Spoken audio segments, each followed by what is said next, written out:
Israel apresenta as devidas explicações sobre o ocorrido em Rafah, onde mais de 40 pessoas foram mortas em um campo de refugiados após um ataque israelense, e fala ali de explosões secundárias. Ministros europeus vão cobrar uma posição de Israel e os Estados Unidos se pronunciam sobre o assunto. Falar um pouquinho também, pessoal, sobre a oficialização por parte da República da Irlanda, da Espanha e também da Noruega do reconhecimento do Estado palestino. A gente tem o Pedro Sanches falando que isso também é contra o Hamas, mas Israel Katz, que é o chanceler israelense, não aceitando bem essas justificativas. Falar um pouquinho também, pessoal, sobre o Brasil, que por meio de Alexandre Silveira, que é o ministro das Minas e Energias, alega que a Guiana está roubando minérios brasileiros por meio de canudinho, e inclusive mostra um posicionamento do Brasil de querer conciliar crescimento econômico, mas sem esquecer a parte ambiental. Será que de fato é possível? E como que a Guiana está roubando os nossos recursos? Para finalizar, pessoal, fala as polêmicas do Zelensky, que garantem que nesse momento Biden vai tomar uma medida ridícula que vai ser aplaudida de pé pelo governo Putin, não comparecendo à cúpula de paz, ou seja, é tudo que a Rússia queria. E também a gente tem o Putin dando uma entrevista ali na sua visita ao Uzbequistão, avisando que a zona tampão está sendo criada e que eles já sabem que existe interferência ocidental travestida de mercenários, mas que são tropas ocidentais lutando na Ucrânia. Sirski, responsável pela defesa ali da Ucrânia, garante que já tem um documento assinado e que tropas francesas pisarão em solo ucraniano. Ou seja, será de fato a confirmação que a França vai entrar na guerra?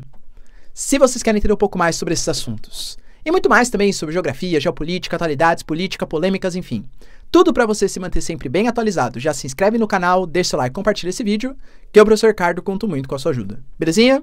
Para quem não me segue no Instagram, @prof_Ricardo Marcílio, e galera, venha fazer parte da comunidade Esfera, a maior plataforma de todas as ciências humanas. Você vai ter aulas ali comigo de geografia, geopolítica, atualidades, para o seu conhecimento geral, ou apenas para o seu vestibular, para o seu concurso, mas também de história, sociologia, filosofia, enfim, é um conhecimento quase holístico aí das ciências humanas, para aprofundar bastante o seu conhecimento. Cara, vem, tá? É muito baratinho. Cupom Esfera10, mais 10% de desconto. Você não vai se arrepender. Tamo junto? Então, bora lá pro vídeo, pessoal. Seguinte. Como eu falei pra vocês na nossa introdução, a gente... só uma ressalva aqui, tá? Vocês estão vendo que eu tô com uma voz meio de Pato Donald, né? Mas sem problemas, é porque eu tô ficando um pouco gripado, minha voz tá quase ali minguando, né? Quase acabando. Mas vamos lá que dá pra fazer o nosso vídeo aqui. Israel ontem fez um ataque, na verdade anteontem, né? Um ataque bastante polêmico ali em Rafah. Por que eu falo polêmico? Porque a Corte Internacional de Justiça, que é um organismo vinculado à ONU, e inclusive as suas decisões, elas são vinculativas ou elas são obrigatórias, ela impediu, ela falou que Israel não poderia mais fazer os ataques que estavam sendo feitos da maneira como estavam sendo realizados em Rafah. Pediu também a deixar chegar a chegada de ajuda humanitária, só que a passagem de Rafah, por conta do domínio israelense, o Egito falou que não negocia mais, mas Israel está deixando por Kerem Shalom, que é uma entrada ali secundária da fronteira, né, com Israel. E também a entrada de agentes internacionais, sem que, claro, eles sejam mortos, porque já teve inclusive denúncias que funcionários de organismos internacionais foram mortos a partir de ataques israelenses. Israel não respeitou. A gente tem notícia de tanques israelenses hoje chegando em direção ao centro da faixa de Gaza, e do centro de Rafah, e um dos ataques acabou pegando, inclusive num campo de refugiados. Em 2 pontos ali, né? Um segundo ponto, galera, justamente onde estavam refugiados que se tinham acabado de sair, ser deslocados da questão de Rafah, justamente pelas operações israelenses. O Benjamin Netanyahu falou que foi um grave erro e que ele ia investigar, mas que Israel ia continuar agindo de acordo com as leis da comunidade internacional. Pois bem, pessoal, o que Israel levantou é que, na verdade, foi um ataque com 34 quilos de explosivos a 1,7 quilômetros de áreas humanitárias. Ou seja, não tinha o viés de higienização social ou coisa que vale. Na verdade, era para matar, e segundo eles mataram, tá? O Hamas fala que não, mas segundo eles mataram 2 lideranças do Hamas ali posicionadas. O que possivelmente aconteceu foram explosões secundárias. Nesses ataques, acabou pegando em munições ou em áreas de explosivos e acabou também explodindo a área onde tinha ali os refugiados. Que era de novo, né? Professor, isso é verdade? Não é? Muito difícil a gente saber. E uma guerra, uma das primeiras coisas que morrem é a verdade, principalmente numa guerra híbrida, tradicional aí dos dias atuais. Fato é, pessoal, que os Estados Unidos alegou que Israel precisa pensar um pouco mais nos direitos humanos e na questão do respeito às leis internacionais, mas também não falou nada sobre finalizar as operações em Rafah. Em compensação, a Europa, a gente teve Emmanuel Macron, ministro da Defesa da Itália, o próprio Joseph Borrell, que é um representante da União Europeia, países árabes então nem se fala, né? Egito, Arábia Saudita, Catar, todos se pronunciando contra as ações israelenses. A gente vai ter uma reunião entre ministros das Relações Exteriores da Europa para falar exatamente como vai ser a nota de repúdio, ou enfim, né, algum tipo de atitude aí que eles vão tomar contra Israel. Aparentemente, cara, não vai sair muito das reclamações, né, de algum tipo de cartinha, algum tipo de reclamação, porque de fato isso é o que está sendo feito contra Israel, até porque é algo mais grave, né, vamos colocar uma coalizão internacional, possivelmente será feita pela ONU, pelo Conselho de Segurança da ONU, que tem os Estados Unidos como país permanente, que sempre vai evitar resoluções contra Israel. Outra notícia, pessoal, bem importante, está ligado à oficialização por parte da República da Irlanda, da Espanha e também da Noruega. Sim, existe um Estado palestino. Agora eles se juntam, né? A Suécia, que também fazia parte da União Europeia, e a Islândia, com o reconhecimento do Estado palestino por parte dos países da Europa Ocidental. E segundo os países, a Eslovênia deve ser outro país que também vai reconhecer o Estado palestino no futuro próximo. A gente já falou sobre isso, né? Para mim, me parece muito mais um apoio à causa palestina com críticas ao governo Benjamin Netanyahu do que exatamente uma crítica ao Estado de Israel. E que são coisas diferentes. Uma coisa é o Estado de Israel enquanto instituição, outra coisa é o governo israelense, com os políticos que vêm fazendo as políticas públicas internacionais de acordo com as vontades, né, do parlamento, primeiro-ministro e por aí vai. Pois é, pessoal. A Espanha até falou sobre isso, né, o Pedro Sánchez. Ele falou que o reconhecimento do Estado palestino é, de fato, uma coisa importante para os palestinos e eles vão reconhecer como eram as fronteiras antes de 67, ou seja, faixa de Gaza, Cisjordânia e Jerusalém Oriental como capital do futuro do Estado palestino.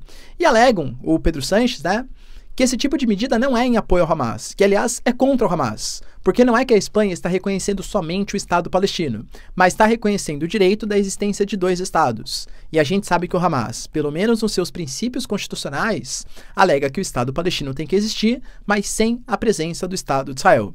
Então o Pedro Sánchez se defende e fala que, na verdade, é uma política de dois Estados, e não só do reconhecimento do Estado palestino. Israel Katz, que é o chanceler israelense, né?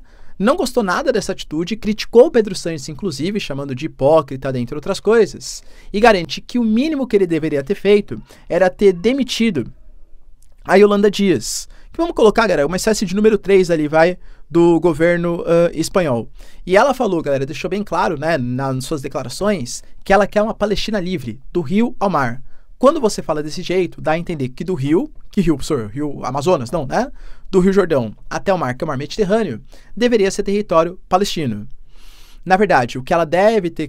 Estou fazendo aqui, né? Tentando adivinhar o que ela quis dizer. Ou será que ela quis dizer da eliminação do Estado de Israel, porque também está do rio ao mar, tá? O que eu acho que ela quis dizer foi falar que do rio ao mar, os palestinos teriam o direito de morar, mesmo sendo no Estado de Israel, ou talvez na Cisjordânia, na faixa de Gaza. Mas não foi assim que o Israel Katz interpretou, e falou que o mínimo é que ela deveria ter sido demitida.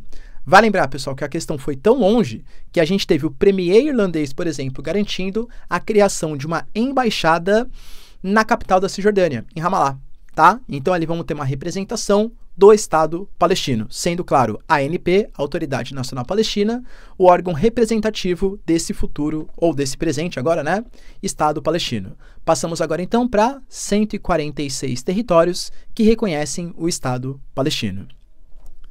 Outra notícia, pessoal, bem relevante, está ligada às declarações de Alexandre Silveira. Para quem não conhece, é o ministro das Minas e Energias do Brasil. Por quê? Ele alegou que a Guiana, que para quem não sabe faz fronteira com o território brasileiro, está roubando de canudinho os recursos do Brasil. Professor, como assim, né?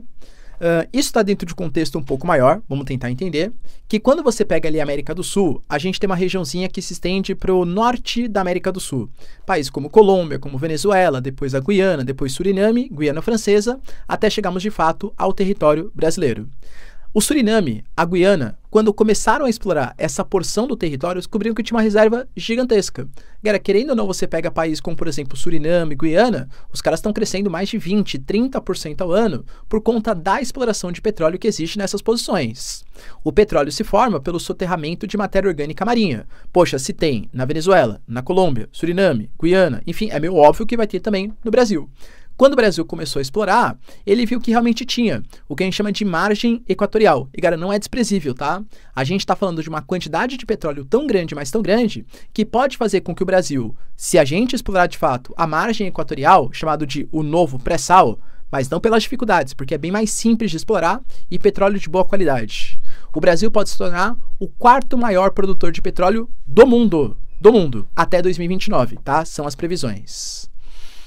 Só que quando a gente fala, né, por que ele falou que tá tomando de canudinho? Porque galera, os limites, as fronteiras territoriais foram criadas pelos seres humanos. Não tem, né? Ah, não, até aqui, ó, é petróleo da Guiana, até aqui é petróleo do Suriname, cara, não é muito, né? Você começa a explorar aquelas reservas, você começa a explorar o petróleo de toda a bacia. Então, o nosso ministro das Minas e Energias, ele deixou bem claro que a gente precisa delimitar exatamente a nossa zona econômica exclusiva e impedir que a Guiana continue explorando todo o petróleo que estaria roubando o petróleo que estão águas brasileiras. Só que o Brasil, por que o Brasil ainda não explora? A Petrobras, o antigo presidente, o Jean Paul Prats, e agora a nova presidente, já deixaram bem claro que eles são favoráveis à exploração da margem equatorial. O nosso ministro das Minas e Energia também. O setor econômico do país também. Só que o Brasil está numa dicotomia entre Ministério do Meio Ambiente, IBAMA e essa parte mais econômica. Porque se economicamente pode fazer bem e alçar o Brasil para o quarto maior produtor do mundo, só sendo superado por Estados Unidos, Rússia e pela Arábia Saudita, o Brasil é um país que tenta liderar as discussões energéticas para uma transição verde. Ou seja, energias limpas, energias renováveis. Com o Brasil sendo o quarto maior produtor de petróleo do mundo, será que isso é possível? Cara, eu não tô aqui falando que não, tá? É uma dúvida pertinente, é uma dúvida válida. Se o Brasil quer ser o líder da próxima COP, falar sobre biodiversidade, vai ser em Belém, vamos trazer o Macron aqui, discussões e tal, será que dá pra gente falar também, ao mesmo tempo, em explorar tanto petróleo assim, ser o quarto maior produtor? Depende. Pro IBAMA, Ministério do Meio Ambiente, não pode. Até porque ficar numa área próxima da foz do Rio Amazonas, cheia de áreas de recifes, corais, e pode trazer um impacto significativo em caso de um acidente. E ao mesmo tempo, né, o Brasil lidera essa discussão mais ambiental de transição verde. E aí, pessoal, se você fosse um líder brasileiro, você exploraria esse petróleo? Aparentemente, a economia brasileira está bastante afim e vai pressionar bastante para que isso de fato aconteça. Partindo mais para a guerra entre Rússia e Ucrânia, a gente teve algumas notícias importantes. Por exemplo, o Zelensky, ele deu um pronunciamento bastante chateado, inclusive falando que o Putin está aplaudindo de pé a decisão do Biden. Professor, que decisão, né? A gente sabe, já ressaltei aqui com vocês, que no dia 15 e 16 de junho vai rolar uma cúpula na Suíça que vai tentar debater a paz para a Ucrânia e para a Rússia. Essa cúpula, a Suíça anunciou, galera, que vai convidar todos os países que queiram participar, eventualmente participar, só que alguns já se negaram. O primeiro, mais importante, é a Rússia. A Rússia fala que não passa de propaganda democrata, visto que é o Biden tentando mostrar algum tipo de avanço depois de ter gastado bilhões de dólares em uma contraofensiva fracassada, e fala que a Suíça não é mais um país neutro e que a fórmula que vai ser discutida é uma fórmula de paz do Zelensky. Então a Rússia não acha que é uma decisão justa.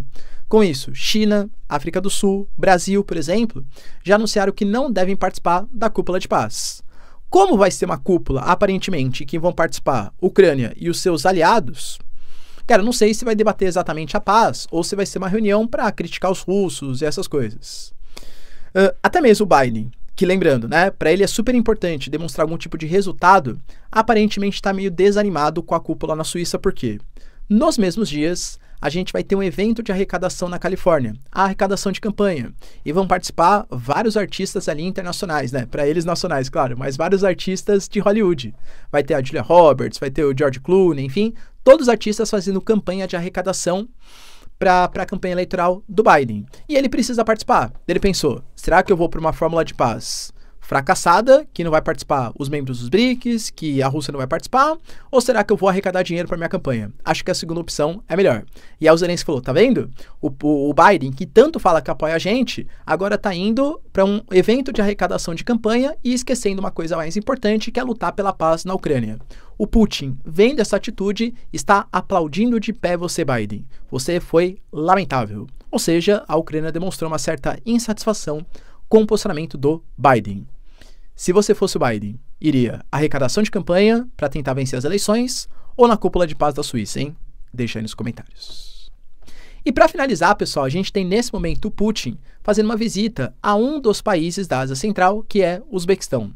E ele deu ali longas entrevistas, longas falas, falando de alguns pontos bem relevantes, tá? Primeiro, ele comentou a declaração do Stoltenberg, que é a liderança da OTAN, que fala que a OTAN vai instigar os países a mudarem um pouco o seu planejamento em relação à cessão de armas para a Ucrânia. Em que sentido, professor? As armas que estão sendo cedidas pelos britânicos, pelos franceses, pelos alemães, pelos norte-americanos, teoricamente só poderiam ser usadas em áreas da Ucrânia, para defender a Ucrânia. Só que os britânicos já autorizaram usar armas para atacar a própria Rússia. O Antony Blinken não autorizou, mas falou também que não desautoriza, que a Ucrânia que sabe o que fazer, né, com o futuro ali das armas. Ou seja, mísseis ATACMS já foram utilizados na Crimeia e devem ser utilizados no futuro próximo em outros territórios da Rússia, é fato. E aí o Putin falou, realmente a gente sabe, né, que isso acontece. Inclusive a gente sabe também que há instrutores ocidentais que estão disfarçados de mercenários. Quando a gente vai enfrentar as tropas, existem instrutores falando inglês, falando francês, falando alemão, o que mostra que a OTAN já participa ativamente desse conflito. Falou também, pessoal, da questão que a Rússia sempre quis negociar, de novo falou sobre isso, né? Só que o Boris Johnson, o Biden pressionaram para que não acontecesse, só que agora ele nem sabe com quem negociar. Porque, segundo ele, o Zelensky não é mais um governo legítimo. Por que ele fala isso, né? A Ucrânia está sob lei marcial. E sob lei marcial é constitucional no país que você não pode convocar eleições. O Putin falou, sabendo disso, a Ucrânia deveria ter levantado o período de lei marcial, ter realizado as eleições e depois voltado com a lei marcial. Não foi isso que o Zelensky quis fazer, claro. Então ele alega que o Zelensky hoje é um ditador porque não passou por eleições e não deveria ser o presidente do país. Ele até fala que o único órgão que ele conversaria hoje para negociações, só que não sabe se a Ucrânia aceitaria, é com o parlamento ucraniano e, claro, com o chefe do parlamento da Ucrânia, como se fosse um cargo de primeiro-ministro. Mas fala que a Ucrânia hoje não tem mais representatividade. E falou também, galera, sobre a questão do ataque em Kharkiv. Ele deixou bem claro que ele já tinha avisado há 6 meses. Eu também coloquei para vocês, né? Olha, se vocês continuarem atacando Belgorod, eu vou ser obrigado a criar uma zona tampão. Uma área desmilitarizada sem a presença de ucranianos. Segundo ele, tá? O grande objetivo dos ataques em Kharkiv não é dominar Kharkiv, a segunda maior cidade da Ucrânia, e um dos principais polos industriais militares. A ideia é justamente criar essa zona tampão para não atacar Belgorod. Se é verdade ou não, cara, é muito difícil a gente saber. Como eu sempre falo, numa guerra, a primeira coisa que morre é a verdade. Não sabemos, tá? Mas é fato, galera, que aparentemente aí o Putin está insatisfeito com essas possíveis interferências ocidentais. E falando em interferência ocidental, a gente teve talvez uma certa escapada do Syrskyi. Para quem não sabe, pessoal, Alexander Syrskyi é o responsável pela defesa da Ucrânia. E ele colocou ali, num dos seus canais de Telegram, que ele estava muito feliz naquele momento porque tinha acabado de assinar um acordo em que a França se comprometia a mandar tropas para a Ucrânia. Não tropas de combate, mas tropas principalmente de treinamento. E, galera, de fato, vamos levar em consideração aqui, ó, isso é super relevante, tá? Porque quando você coloca militares de treinamento que vão ensinar a como se portar no campo de batalha, a como usar determinados equipamentos, que você fala, tá exportando o Storm Shadow, tá exportando o AMX, galera, pô, beleza, né? Você tá exportando esse monte de equipamento, mas você precisa aí de uma tecnologia, de uma técnica, né, para conseguir dar conta dessa tecnologia que é bastante apurada. Então precisa ter treinamento. Ao invés dos soldados ucranianos irem para os Estados Unidos, para o Reino Unido, para a França, para a Alemanha para fazer o treinamento, militares estão sendo posicionados na Ucrânia. Professor, quer dizer então que agora que é real, oficial. Então, o Ministério da Defesa, assim quando o Syrskyi fez essa notinha, já desmentiu e falou que, na verdade, o que existe é uma tratativa com os franceses para talvez enviar esses militares no futuro. o Ministério da Defesa da França falou coisas muito parecidas. Olha, a gente sabe que uma eventual ajuda à Ucrânia teria que contar também com instrutores militares. Não para o campo de batalha, não é que os franceses vão combater os russos, mas eles vão ficar na retaguarda, ensinando táticas de combate, manuseamento dos equipamentos, como empregar a tecnologia no campo de batalha para a Ucrânia. Isso, vamos levar em consideração. Lembrando, tá? O Sirski não falou de data, de quantos militares vão ser, apenas falou que já tinha o documento, inclusive, assinado ali. Isso é uma interferência ocidental na guerra? Isso autorizaria o Putin a atacar a França? Ah, professor, mas os soldados não estão participando ali ativamente. Não tem um soldado francês que está querendo matar um soldado russo. Talvez seja a sua interpretação. Talvez não seja a interpretação do Putin. Vamos considerar que num ataque, por exemplo, militares franceses morram, os que foram oferecidos diretamente pelo governo francês. Isso quer dizer que a Rússia atacou a França? Se atacou a França, a OTAN poderia convocar o artigo 5º da Constituição e se mobilizar e atacar os russos? Eu penso que não, tá? Mas, de novo, a quem fica a cargo essa interpretação? Então, é uma manobra perigosa, que aparentemente está consolidada, só que o Sirski deu com a língua nos dentes, né? Falou antes do que podia falar, porque eles queriam manter um pouco mais de segredo. Vamos aguardar as cenas dos próximos capítulos para saber de fato, né? Esses agentes estrangeiros não vão estar só travestidos de militares, de mercenários, perdão, mas eles vão oficialmente como tropas francesas. Beleza, pessoal? Deu para entender os maiores acontecimentos? Se vocês curtiram o vídeo, então, desculpa pela voz, tá, pessoal? Tamo junto, beijos, abraços e tchau, tchau.